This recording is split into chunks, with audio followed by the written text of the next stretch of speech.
Assalamualaikum warahmatullahi wabarakatuh. Halo teman-teman semuanya, perkenalkan kami dari kelompok 4, mata kuliah Bimbingan Konseling Lintas Budaya. Nah, hari ini kita akan membahas tentang budaya mempengaruhi gaya belajar. Namun sebelumnya, perkenalkan nama saya Reni sebagai moderator dan rekan saya Afril Nazwa sebagai pemateri pertama, pemateri kedua Salsabila, ketiga Dini Ilmi, dan yang terakhir yaitu Tuti Susana. Nah, di sini kami akan membahas beberapa pembahasan. Yang pertama, pengertian gaya belajar, macam-macam gaya belajar, ciri-ciri gaya belajar, strategi untuk mempermudah gaya belajar, budaya mempengaruhi gaya belajar, teori belajar dan gaya belajar, dan yang terakhir, faktor-faktor yang mempengaruhi gaya belajar. Selanjutnya, yuk kita simak dengan baik. Pengertian gaya belajar. Willing mendefinisikan gaya belajar sebagai kebiasaan belajar yang disenangi oleh pembelajar atau siswa. Give memandang gaya belajar sebagai cara seseorang dalam menerima, berinteraksi, dan memandang lingkungannya. Gaya belajar adalah satu hal yang dimiliki oleh semua siswa. Cara memandang lingkungannya, berinteraksi, dan menerima materi pembelajaran tergantung pada gaya belajar yang disenangi oleh siswa itu sendiri. Gaya belajar adalah cara belajar seseorang dalam mempelajari suatu materi. Gaya belajar ini dapat mempengaruhi hasil belajar siswa itu sendiri. Selanjutnya ada macam-macam gaya belajar. Yang pertama ada gaya belajar visual. Gaya belajar visual merupakan gaya belajar dengan melalui melihat atau memperhatikan. Gaya belajar visual biasanya dapat lebih mudah menerima materi yang dipelajari dengan melihat atau memperhatikan guru yang sedang menerangkan. Yang kedua ada gaya belajar auditorial. Gaya belajar auditorial merupakan gaya belajar dengan cara mendengar. Siswa dengan gaya belajar ini dapat dengan mudah memproses materi yang sedang dipelajari dengan cara mendengarkan. Selanjutnya yang ketiga ada gaya belajar kinestetik. Gaya belajar kinestetik merupakan gaya belajar dengan cara bergerak, bekerja, dan menyentuh, atau sering dikenal dengan praktik. Siswa dengan gaya belajar ini lebih senang dengan praktik langsung dibanding dengan mendengarkan atau melihat guru yang menerangkan. Karena siswa dengan gaya belajar ini harus turun langsung ke tempat praktik untuk menerima materi yang sedang dipelajari. Baik, selanjutnya ada ciri-ciri gaya belajar. Yang pertama, ciri-ciri yang menonjol dari mereka yang memiliki tipe belajar visual, yaitu lebih senang akan kerapian dan keterampilan, mengingat sesuatu dengan penggambaran atau asosiasi visual. Lebih mudah mengingat apa yang dilihat daripada yang didengar. Siswa dengan gaya belajar ini lebih senang melihat suatu hal dan lebih mudah mengingat hal-hal yang dilihatnya secara langsung dibanding mendengarkan dan praktik lapangan. Selanjutnya yang kedua ada ciri-ciri yang menonjol dari mereka yang memiliki tipe belajar auditorial. Siswa yang memiliki gaya belajar auditorial memiliki ciri-ciri yaitu di saat bekerja lebih sering berbicara kepada diri sendiri, mudah terganggu oleh keributan atau hiruk-pikuk di sekitarnya, senang membaca dengan keras dan mendengarkan sesuatu. Siswa dengan gaya belajar auditorial ini lebih menangkap suatu materi dengan mendengarkan sang guru. Fokusnya mudah terganggu jika ada keributan di sekitarnya.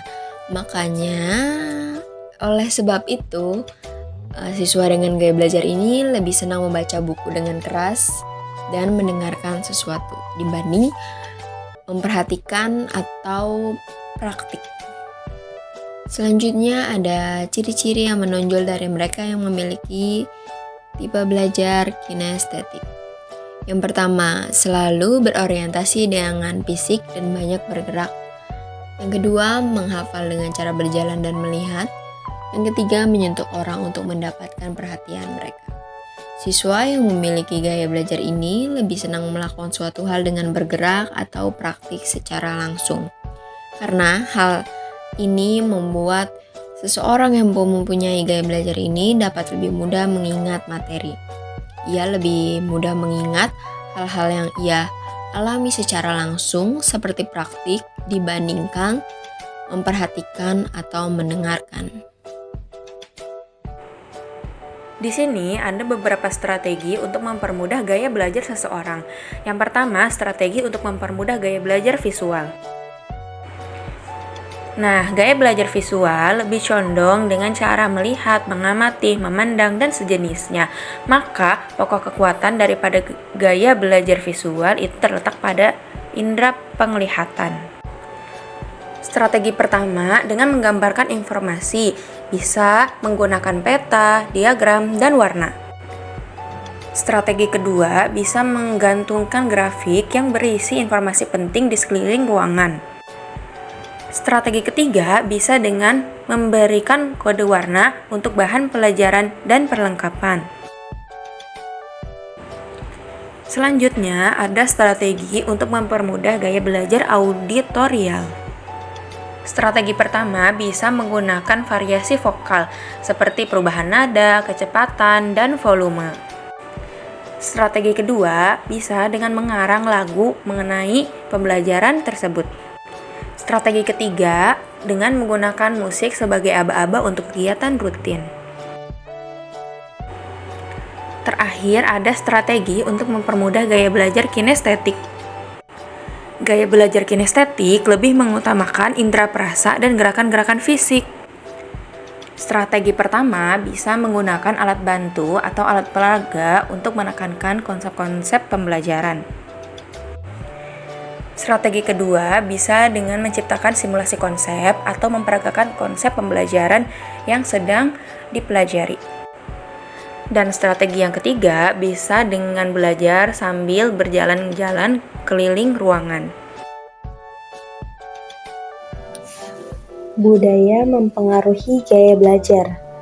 Setiap kelompok budaya biasanya memiliki beberapa gaya belajar yang berbeda yang dapat dibedakan dengan kelompok budaya lainnya.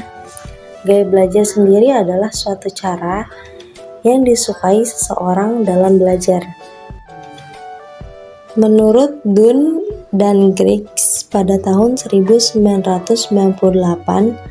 mengatakan bahwa gaya belajar merupakan produk budaya, sehingga mereka menyarankan agar seorang guru atau seorang konselor perlu menyadari adanya 3 faktor kritis dalam gaya belajar. Yang pertama ada prinsip-prinsip universal mengenai gaya belajar. Yang kedua ada pengaruh kultur baik menyangkut proses belajar maupun hasil belajar. Yang ketiga, masing-masing anak memiliki gaya belajar yang unik yang mempengaruhi potensinya untuk berprestasi. Di sini juga ada teori belajar dan gaya belajar. Teori gaya kognitif banyak digunakan oleh kalangan ahli untuk menjelaskan gaya belajar. Gaya kognitif menunjukkan kepada segenap proses mental, terutama bagaimana cara penerimaan dan pengolahan informasi, termasuk sikap terhadap informasi dan kebiasaan yang berhubungan dengan lingkungan belajarnya. Teori belajar yang sering disebut dalam kelompok teori belajar kognitif yang dominan adalah teori Gestalt, teori Jean Piaget, teori Edward C. Tolman, dan teori Albert Bandura menurut Herenchen dan Olson pada tahun 2010. Pakar teori Gestalt mengatakan bahwa problem yang tak selesai akan menimbulkan ambiguitas atau ketidakseimbangan organisasional dalam pikiran murid, dan kondisi ini tidak diinginkan. Ambiguitas adalah keadaan negatif sampai problem diselesaikan. Materi selanjutnya yaitu tentang faktor yang mempengaruhi hasil belajar, yaitu ada 4. Yang pertama, faktor internal mencangkup tentang modalitas belajar, taraf inteligensi atau tingkat kecerdasan, bakat khusus, taraf pengetahuan yang dimiliki, taraf kemampuan berbahasa. Nomor 2, faktor lingkungan keluarga, mencangkup tentang cara mendidik orang tua, suasana keluarga, keadaan sosial ekonomi keluarga, latar belakang keluarga. Dan selanjutnya nomor 3, yaitu tentang faktor dari lingkungan sekolah, yaitu mencangkup tentang guru, kepribadian guru, sikap guru terhadap siswa, keterampilan didaktif, serta gaya dan metode mengajarnya. Selanjutnya kurikulum, organisasi sekolah, sistem sosial di sekolah, keadaan fisik sekolah dan fasilitas pendidikan, hubungan sekolah dengan orang tua, lokasi sekolah. Dan yang terakhir yaitu tentang faktor dari lingkungan yang lebih luas, yaitu lingkungan sosial, yaitu mencangkup 2. Yang pertama keadaan sosial, politik, dan ekonomi, dan yang kedua keadaan fisik yaitu cuaca dan iklim. Kesimpulannya adalah gaya belajar adalah kombinasi dari bagaimana seseorang menyerap pengetahuan dan bagaimana informasi atau pengetahuan yang diperoleh diatur dan diproses. Gaya belajar mempengaruhi dampak dari belajar itu sendiri. Ada 3 macam gaya belajar yaitu visual, auditory, dan kinestetik. Gaya belajar sendiri merupakan produk budaya. Nah, cukup sekian pembahasan hari ini. Semoga bermanfaat bagi teman-teman semuanya. Sampai jumpa.